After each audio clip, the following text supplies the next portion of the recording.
surrounding the Golden Gate simply disappear.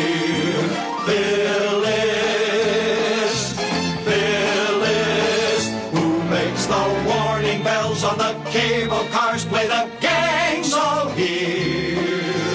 Phyllis, Phyllis, who charms the crabs on Fisherman's Wharf right out of their shells, who lights the lamps of Chinatown just by walking in view. Phyllis, Phyllis, Phyllis, it sure isn't you.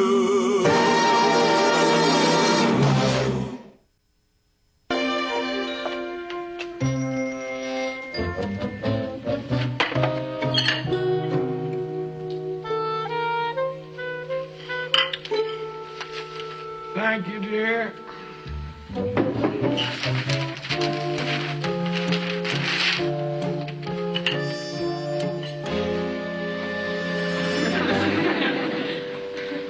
Why are you sitting down there? I'm sorry. I'm reading at the table again. Okay. All reading matter away. There. You're not upset because I had a few too many scotches at the Andersons last night, huh? It's not that little thing I told you about on the way home. That's what I was afraid of. Audrey, dear, I thought I explained. I prefer not to discuss it whilst I'm eating. I see. You mind if I come down and get sugar?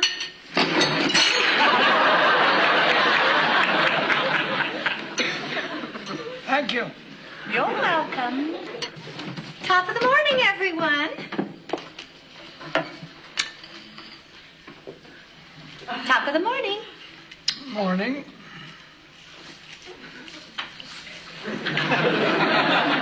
I think somebody got up on the wrong side of the bed this morning. You two are so sweet. You're having a newlywed squabble, aren't you? You are, aren't you? Come on, you are, aren't you? Yes. Oh, that is so sweet. Now tell Phyllis, what is the matter? You wanted to buy a new hat and he said no. No, that's not it. Oh. Well, I'll bet it's nothing at all. You wanted a night out with the boys and she said no. Phyllis, it is a small personal matter between Audrey and myself. Small and personal. Small. Personal. I didn't mean that as a clue. All right, I'm not one to pry. Something isn't my business, I don't intrude. If you two want to have a private argument about money, friends, or sex,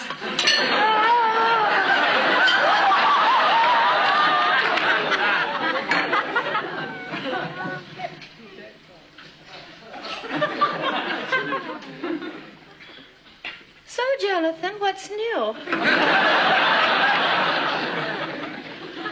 Phyllis, Audrey and I seem to be having a disagreement. Please, don't take any offense, but I think it's best that you just stay out of it. Well, I would like to stay out of it if I knew what it was. But I don't know what it is. And not knowing, I might accidentally get into it. I see your point, so let me phrase this another way. Mind your own damn business. That is much clearer. Hello? Oh, hello, Mrs. Audrey. Dexter. Oh, well, hello, Neil. I hope I'm not interrupting anything. No, come on. No, I was just showing Phyllis my pigeon. I found them while I was eating.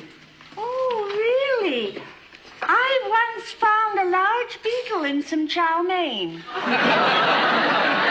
But I didn't keep it. Well, I have some prints to finish up, and then we'll start on that sporting goods shot. Well, make yourself at home, Audrey. Audrey, why are you lighting a cigarette? They don't smoke if you don't light them. Well, you don't smoke. Well, I haven't in some time. Not since my last major problem. What was that? Puberty. Phyllis, can I talk to you about this? Oh, yes. Oh, certainly. Oh, I'm so flattered that you would come to me with your problem. Well, I didn't want to bother my friends with it. Well, what is it? I found out last night that Jonathan cheated. You mean with another woman? What else? Oh, Audrey. Oh, I find that inconceivable that Jonathan could be unfaithful to you. Oh, he wasn't unfaithful to me. He was unfaithful to Henrietta, his first wife. It happened in 1944, somewhere in France. Isn't it a little late to be thinking about that now? Well, if he cheated once, he could cheat again. It's like eating salted peanuts. Did you ever see a man who could stop at just one salted peanut? Lars. Anyway, who told you that Jonathan cheated? He did. It was last night at the Andersons. He was swapping war stories with some of his old buddies. He'd had rather too much to drink. And in the cab on the way home, I chanced to remark that war must have been hell. And he said, yes, but there were some good times, too. And I said, what were they? And he told me. Oh, Audrey. Oh.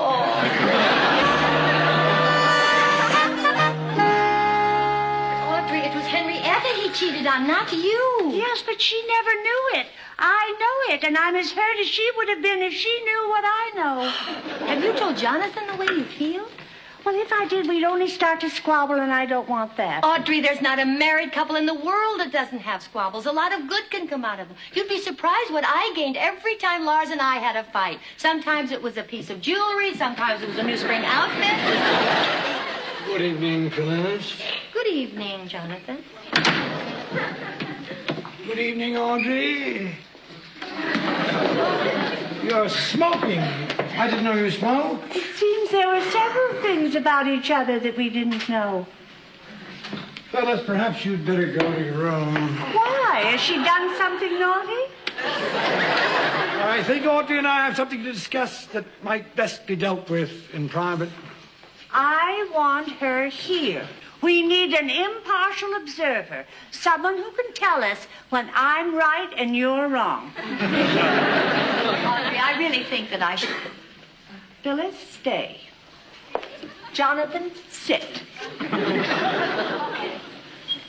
All right, Jonathan, let's begin. Audrey, whatever happened? Happened a long time ago. I see no point in dredging it all up now. I think the best and wisest thing for all concerned would be just to forget the whole thing. Oh, bull, Jonathan. You are a judge, correct? That's quite right. Now, if you were in court and someone was accused of robbing a bank, and he admitted that he robbed a bank, and then he said that the best thing for all concerned would just be to forget the whole thing, would you forget it? I'm not on trial. You haven't answered the question. You haven't answered the question. It's a silly question. It's a silly question. Then I'll rephrase it. Isn't it true that a man who stole once is more likely to steal again? Especially if it was fun?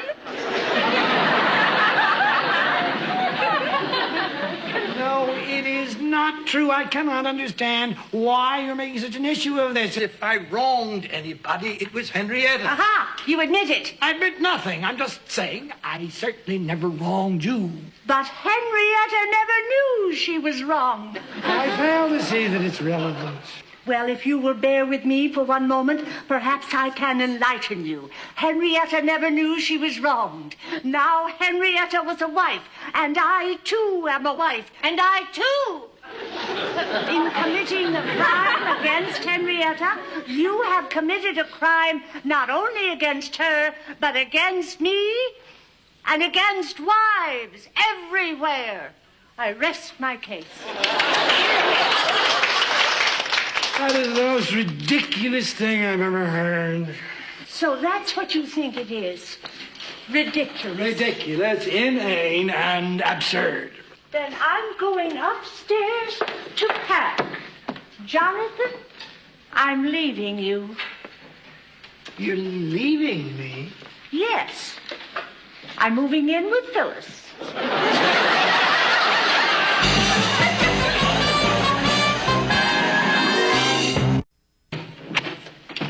Audrey? I have something to tell you. I've been a judge for some 12 years now, and in all my years on the bench, I've never had one single decision reversed. However, in this case, I am making an exception. Audrey, I'm sorry. I also am sorry, Jonathan. Good. Now that we've both apologized, you can go back to your own room. I'm sorry because you're saying you're sorry isn't enough. You mean you won't accept my apology? No. Why? Because, well, just because. For a moment there, I thought you didn't have a good reason. Audrey, he said he was sorry. What more do you want? I don't know. Well, I think you're being awfully hard on him. Remember, he loves you very much. He does? Of course he does. Did he tell you? No, he didn't tell me. Didn't he ever tell you? No. He never once told you that he loves you? No. Well, didn't you ever ask him if he did? No. Why not? It never seemed like any of my business. Where's Phyllis? Oh, she had to step out for a minute, pick up a prop. Well, do you mind if I wait? She said she had something to see me about. You look a little troubled and worn. Ah, I can spot these things. My eye is trained to see the visual. Well, I've been on a fairly busy schedule. Well, you gotta relax. Working like that, what does it get you? Money, status, respect. Yeah, but that's not important. Happiness, that's what counts. And you don't look happy.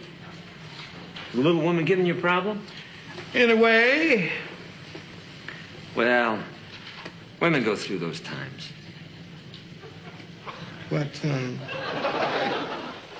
Those times. Remember in the 6th grade when all the girls went to see a movie and we didn't? Those times. It's not that. Well, whatever the problem is, I'd like to share a little wisdom that I picked up along life's rocky road. You don't have to do that. It's okay. I've got this friend who has this philosophy about women. He says, you treat a lady like a tramp and you treat a tramp like a lady. And what happened to him? Married a tramp. Jonathan, I hope you haven't been waiting No, long. I just got here. Oh, I'm so glad you could come. I hope I didn't mess up your schedule. No, I was just about to sentence a man to 20 years. I'm sure he doesn't mind waiting. What is it, Phyllis? I think I know what's wrong with Audrey. You do? What? Love. Love? I think she's not sure that you love her. Why not? Jonathan, have you ever taken her in your arms, looked deep into her eyes and said, Audrey, I love you? No, I think I would remember that. Jonathan, I know we haven't known each other that long, but I feel I have to say something to you. I hope you won't take it personally. Jonathan, you are one of the stodgiest people I have ever met. I know. Where is your passion? I wish I could show it, but it's difficult. It always has been. Perhaps it was my upbringing. People in my family were never terribly demonstrative. When my mother used to tuck me in, she'd shake my hand goodnight. Jonathan, it comes down to this. If you want to get Audrey back, you're going to have to open up to her. It's the only way. It isn't even really that difficult. All you have to say are 3 little words. I love you. Oh, I can't. Oh. I haven't said it in 63 years. I really don't think I can start now. Jonathan, in your whole life, you never said, I love you? Never.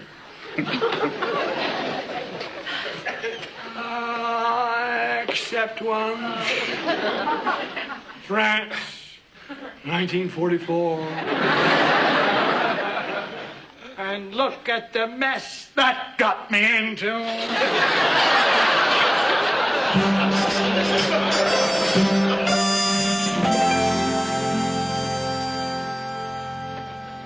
Oh, Phyllis, I meant to tell you last night, I prefer to sleep with the window closed. Oh, nonsense.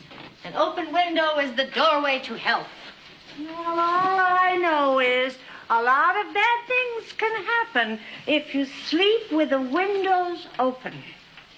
Like what? Squirrels could get in.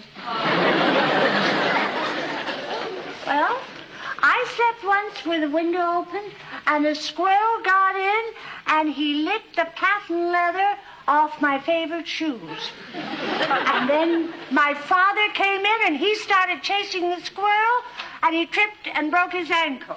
And while my cousin Frances was driving to the hospital to visit him, she was involved in a 3-car crash that injured 17 people. I think I'll close the window. Thank you. Audrey, I'm your husband. You're my wife. Get your things together. You're coming back to your own room now.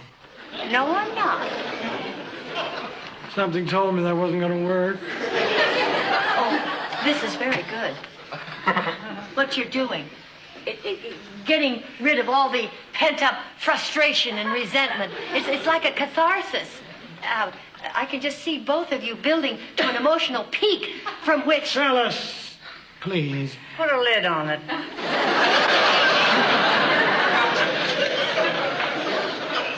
I think I'll go and get some fruit.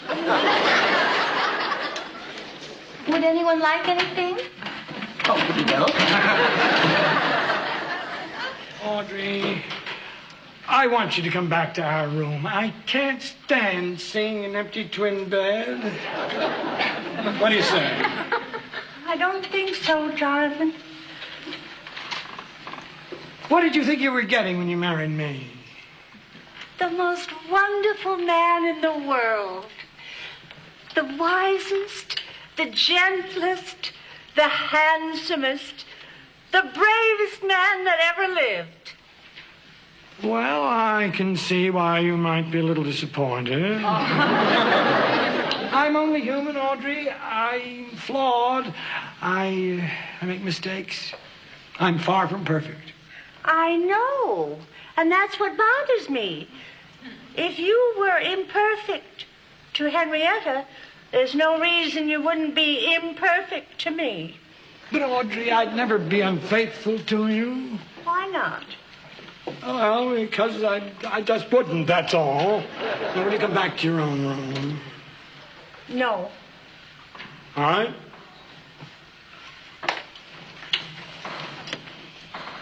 What are you going to do, Jonathan? I've never seen you like this.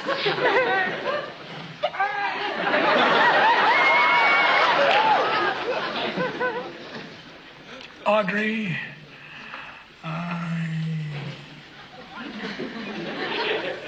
I'm very fond of you. You love me? That too.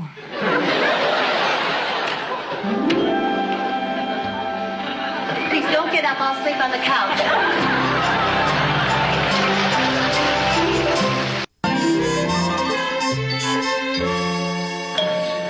Oh, I'll get it.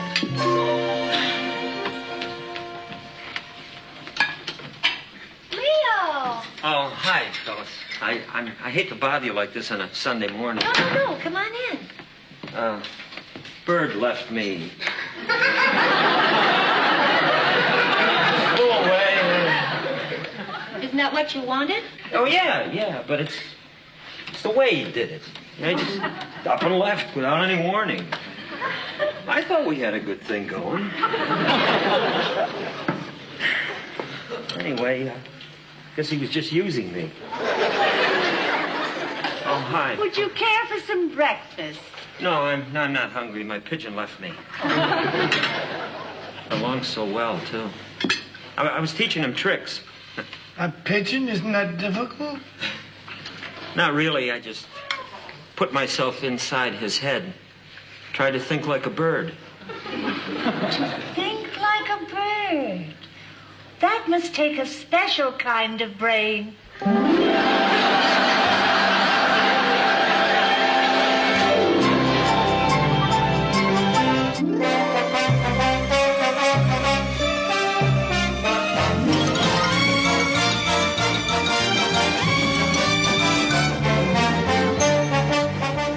You're watching ALN. Here's what's coming next.